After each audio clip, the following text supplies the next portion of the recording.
naming banal na pagpapurihin at kanang pinapal sapagkat sa pamamagitan ng iyong anak, na aming Panginoong Kristo sa kapangyarihan ng Banal Espiritu, ang lahat ay binibigyan ng buhay at kabanatan.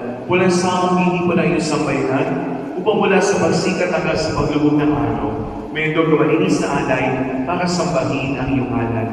Ama, isinasamo namin pakabanalin po sa kapangyarihan ng Banal Espiritu, mga kalugtong ko, naming lahat sa iyo. Ito nawa ay maging katawan mo ng iyong anak, at aming Panginoong Kristo, nag-utos pagdiwang ang misteryo ito.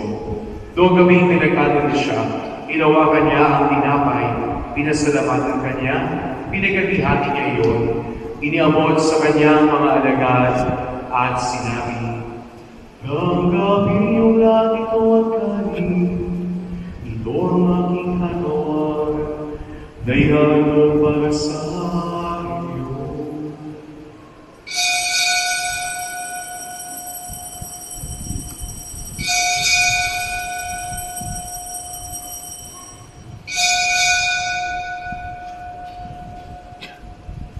Gayun din naman nung matapos sa hapunan, inawakan niya ang kanis, muli kanyang pinasalamatan.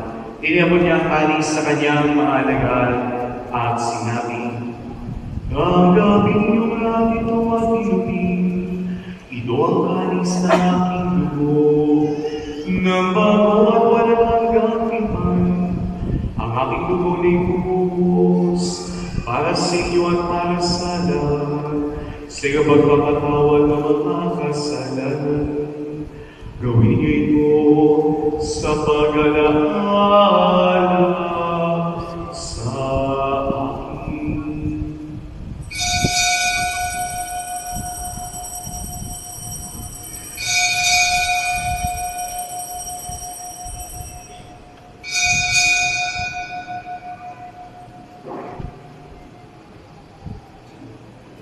Ipagmuli natin ang misteryo ng pananampalataya.